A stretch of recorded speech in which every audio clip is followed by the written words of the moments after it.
আলাইকুম এভরিওয়ান, স্বাগতম জানাচ্ছি আমার চ্যানেলে আরও একটা নতুন ভিডিও দেখার জন্য।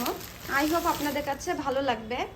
তো সকাল থেকে শুরু করে দিয়েছি। সকাল তো ঘুম থেকে উঠেছি অনেক আগে, এখন অলমোস্ট 11টা বেজে গিয়েছে। কিচেন আজকে ডিপ ক্লিন করেছি, তো ওইটার আপনাদের সাথে শেয়ার করলাম না। একটু তাড়াহুড়োর মধ্যে আছি, বাইরে যেতে হবে, তো রান্না করব। আর এই যে রাত্রে বলেছিলাম আপনাদের ভাইয়াকে যে চাউলটা নিয়ে এসো, তো চাউল নিয়ে এসেছিল, তার সাথে এই যে আবার চানাচুর নিয়ে এসেছে। আর ওর এইগুলো সবসময় করা অভ্যাস। বাসায় যে কতগুলো চানাচুর, বিস্কিট, মানে কি বলবো, টোস্ট, তারপর হচ্ছে বিভিন্ন ধরনের প্যাকেজিং আছে, তো নিয়ে আসতেই থাকে সব সময়। আর এই যে আমরা যে চাউলটা খাই সেই চাউলটাও নিয়ে এসেছে, যা নাজের চাই। এটা হচ্ছে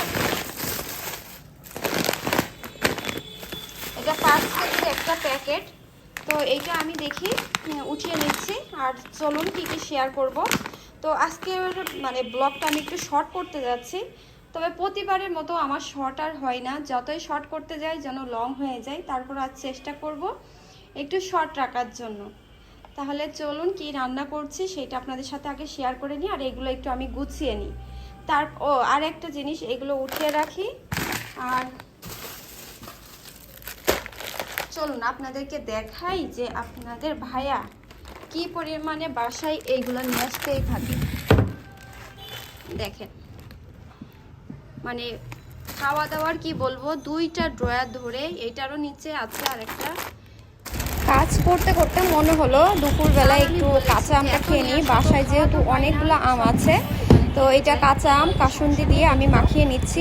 ওইটা গ্রেড করে নিয়েছি আমটা, আর এখন কাসুন্দি আর কাঁচা মরিচ লবণটা দিয়ে আমি খুব ভালোভাবে মাখিয়ে দুপুরে এই আমটা খেতে আমার খুবই ভালো লাগে। এবছর কত যে খেয়েছি কাঁচা আম, সেটার কোনো হিসাব নাই। আপনারা কে কতটুকু আম খেলেন অবশ্যই আমাকে কমেন্ট করে জানাতে পারেন।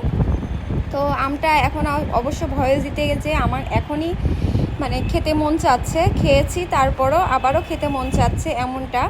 তো অনেক টেস্টি হয়েছিল মাশাল্লাহ।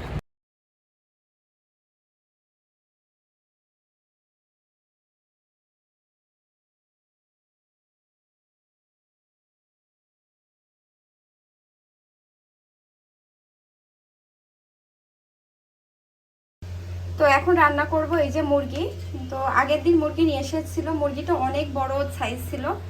তো হচ্ছে মুরগিটা কি হচ্ছে, আপনি যদি বাসি করে কিংবা গরম করে খেতে চান সেক্ষেত্রে কিন্তু ভালো লাগে না। সেজন্য যেহেতু আমরা 2জন মানুষ, আমি অর্ধেক পরিমাণ নিয়ে নিয়েছি আর অর্ধেকটা রেখে দিয়েছি ফ্রিজে। আর হচ্ছে যাতে আজকেই শেষ হয়ে যায়। আর আমার এখন মনে হয় এখন সম্ভবত 11:30 বেজে গিয়েছে, একটার মধ্যে বেরও হব। সেজন্য শুধু আজকে মুরগিটাই রান্না করব, সেটা আপনাদের সাথে শেয়ার করছি। আর এখানে আছে আদা পেস্ট, এই যে আদা পেস্ট করা আছে। আর হচ্ছে গিয়ে সবসময় পেস্ট থাকে, রসুন আদা সবগুলা। তো রসুন শেষ হয়ে গিয়েছিল, এখন আমি বাটাবাটি ঝামেলা করব না, সেজন্য পেঁয়াজ কুচি করে নিয়েছি, রসুনও কুচি করে নিয়েছি। আর এখানে যে গরম মশলাটা লাগে সেটা কয়েকটা কাঁচামরিচও রেখেছি। আর এই যে ডিপ ক্লিন করেছিলাম, এই যে পুরা চুলাটা এত পরিমাণে মানে ময়লা হয়েছিল, পুরাটা পরিষ্কার করে নিয়েছি এখানে। তো এখন রান্নাটা শুরু করে দিই, তাহলে চলেন শর্টকাটে আপনাদের সাথে একটু শেয়ার করে ফেলি। রান্না করা শুরু করে দিয়েছি, প্যান বসিয়ে দিলাম। তো আজকে ডেট, আর মানে ডেটাই তো শেয়ার করা হয়নি। আজ হচ্ছে রবিবার, জুনের 5 তারিখ। তো আজকে একটা নিউজ দেখলাম রাত্রে। তো রাত্রে হচ্ছে সীতাকুণ্ড চট্টগ্রামে, ওখানে মানে রাসায়নিক কারখানায় আগুন ধরে গিয়েছে। আসলে কাহিনীটা দেখে অনেক খারাপ লাগছে, অনেকেই মারা গিয়েছে।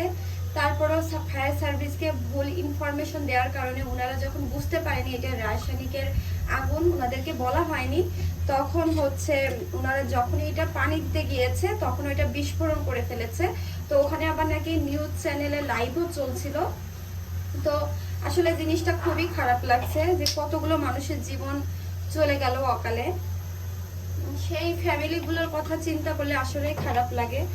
যে মানে আমরা তো নিজেরাই বুঝি যে আমাদের মানে ভাই বাবা কিংবা হাজবেন্ড কিংবা আমাদের মানে যত ধরনের আত্মীয় স্বজন, মামা চাচা যেই হোক না কেন, এভাবে অকালে মারা গেলে একটা ফ্যামিলির জন্য যেমন কষ্টের, তেমন সেই মানুষটা চলে যাচ্ছে আমাদের যে কতটা খারাপ লাগে।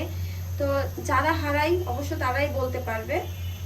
তো খুব খারাপ লাগছে, আপনারা সবাই দোয়া করেন ওনাদের জন্য। অনেকে নিখোঁজ আছে, এখনো লাশেরও সন্ধান পাইনি। তো চলুন রান্না করে নিই। চুলার জালটা জ্বলে গিয়েছে আর আমি সরিষার তেল দিয়ে দিয়েছি। এখন এই যে পেঁয়াজ দিয়ে দিচ্ছি, পেঁয়াজের পরিমাণটা একটু বেশি রেখেছি আর গরম মশলাটাও দিয়ে দিলাম। রসুনটা একটু পরে দিচ্ছি। এবার যখনই পেঁয়াজটা একটু ফ্রাই হয়ে আসবে তখন আমি আদা রসুনটা দিয়ে দিব। সরিষার তেলের একটা কাহিনী বলি, যখনই দেখবেন এইভাবে চুলার পরে দিলে এরকম ফেনা ওঠে, তার মানে এটা অরিজিনাল সরিষার তেল। তো দেখতে পাচ্ছেন আমার অনেক বেশি ফেনা হয়েছে আর পেঁয়াজটাও ফ্রাই হয়ে গিয়েছে। এখন আমি এই যে রসুন কুচিটা দিয়ে দিচ্ছি। এটা আমি যখন কষিয়ে নিব না তখন এটা পুরো গলে যাবে, রসুনটা সমস্যা হবে না। রসুনটা দিয়ে হালকা একটু নাড়াচাড়া করে দিচ্ছি। এরপরে আদাটাও দিয়ে দিব। তো আদাটা দেওয়ার পর আমি পানিটা দিয়ে তারপর গুঁড়া মশলা অ্যাড করছি, সেটাও শেয়ার করব। এটার মধ্যে আমি আদাও দিয়ে দিয়েছি আর একটু বেশি করে পানি দিলাম। দেওয়ার পর এখন গুঁড়ো মশলাগুলো অ্যাড করে দিচ্ছি। এই যে এখানে লবণ দিব পরিমাণ মতো, তারপরে দিয়ে দিচ্ছি হলুদের গুঁড়া, আর এটা দিচ্ছি এখন জিরা গুঁড়া, তারপরে দিব ধনিয়া গুঁড়া, আর দিব মরিচের গুঁড়া।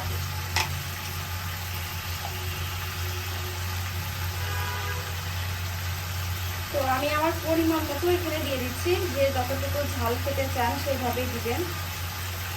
তবে সবাই তো রান্না করে, সবাই রান্না করে, তো আমি যেভাবে রান্না করছি সেটাই আপনাদের সাথে শেয়ার করছি। যদি কোনো নতুন রাঁধুনি হয়ে থাকেন, মানে নতুন বিবাহিত সংসার কিংবা বিয়ের আগেও অনেকে রান্না করে, তো আপনারা দেখে এইভাবে রান্না করতে পারবেন। আমি আসলে শেখানোর কেউই না, আমি নিজেও এখন অনেক কিছুই শিখি। তো আমি যেটা করি সেটা আপনাদের সাথে শেয়ার করছি, সেই জন্য আপনাদেরকে বললাম। এখন এই যে এটা আমি খুব ভালো করে এখন কষিয়ে নিব, ভালো করে কষিয়ে মানে কষে আসা পর্যন্ত ওয়েট করছি। দেখতে পাচ্ছেন আমি এটা 2 বার পানি দিয়ে ভালো করে কষিয়ে নিয়েছি। এখন তেলটা উপরে উঠে এসেছে। এরপর এখন ধুয়ে রাখা গোশটা আমি দিয়ে দিচ্ছি। আর আজকে কিন্তু আমি কাঁঠালের আটি দিয়ে মুরগিটা রান্না করছি। কাঁঠালের আটি দিয়ে দেশি মুরগিটা অনেক টেস্ট লাগে। আর কাঁঠালের আটিটা আমার হাজবেন্ড বেশি লাইক করে, আমি অতটা লাইক করি না। তো বেসিক্যালি ওর জন্যই দিলাম আর কি।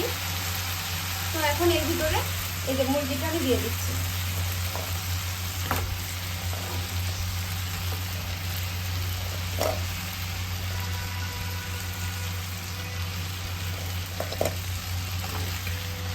এর মধ্যে একটা আলুও দিয়েছি, দিয়ে এখন ভালো করে নাড়াচাড়া করে নেব। এই যে এখন খুব ভালো করে আমি নাড়াচাড়া করে নিয়েছি সবকিছু একসাথে দিয়ে। আর এই পাশে যে গরম পানি বসিয়েছিলাম সেই গরম পানিটা এখন এর মধ্যে দিয়ে দিচ্ছি। দিয়ে আমি কষিয়ে তারপর ঝোলের পানি দিব।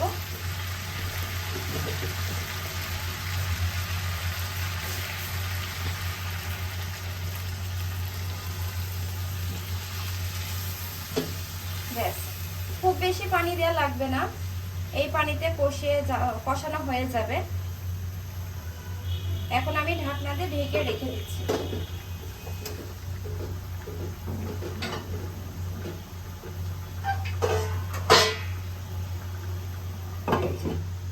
পরে কষানোর পরে আপনাদেরকে দেখাই দেব।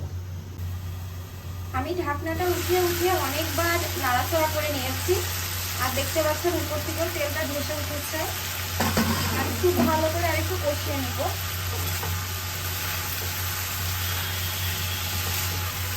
ভালো করে কষানো হলে মুরগির কোনো গন্ধই থাকবে না। আর আমার হাজবেন্ড একটু মুরগির গোশটা খেতে চায় না, তারপরে সবসময় তো আর বিফ তারপরে হচ্ছে খাওয়া যায় না, যাই হোক অন্য কিছু, তো হচ্ছে ওই জন্য মাঝে মধ্যে তো একটু মুরগিও খেতে হয়।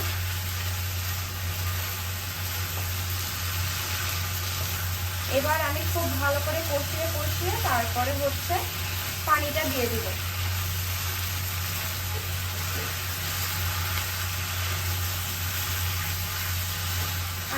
রান্না করছি আর ওই পাশ থেকে কাজ করে নিচ্ছি সব কিছু, রুম গোছানো কাজগুলো। অলমোস্ট 12টা বেজে গিয়েছে, আমার আর 1 ঘন্টার মধ্যে রেডি হতে হবে।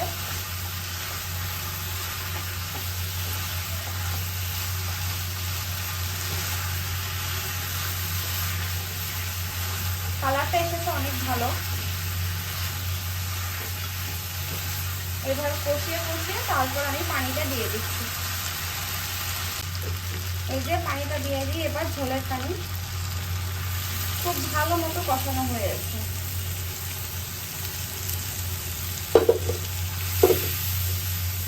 এবার ঝোলটা টেনে আসার পর আমি এখানে গরম মশলার গুঁড়া দিয়ে তারপর নামিয়ে নেব।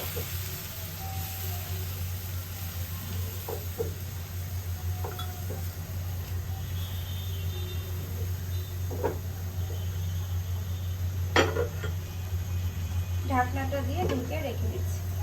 তারপর আপনাদের লাস্ট দেখিয়ে দিব রান্নাটা কেমন হয়েছে।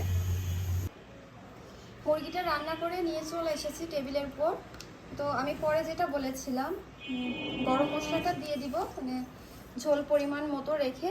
তো এখন দেখুন মাশাআল্লাহ কালারটা অনেক সুন্দর এসেছে। আর আমি একটু টেস্টও করেছি, টেস্টটা আলহামদুলিল্লাহ পারফেক্ট আছে। তো আজকে আমি ভিডিওটা লং করব না।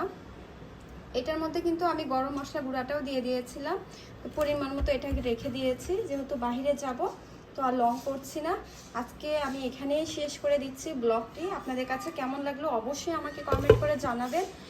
আর হচ্ছে আশা করি আপনাদের ফ্রেন্ডস আর ফ্যামিলির সাথে শেয়ার করবেন। যারা সাবস্ক্রাইব করেছেন অসংখ্য অসংখ্য ধন্যবাদ। যারা এখনও করেননি অবশ্যই একটা সাবস্ক্রাইব করে দিবেন। আপনাদের একটা সাপোর্ট আমাকে অনেক দূর নিয়ে যেতে পারে। আশা রাখি আপনাদের ভালো কিছু দেওয়ারই ট্রাই করবো, ইনশাল্লাহ ভালো কিছুই পাবেন। সবাই তাহলে ভালো থাকেন। আল্লাহ হাফেজ, আসসালামু আলাইকুম।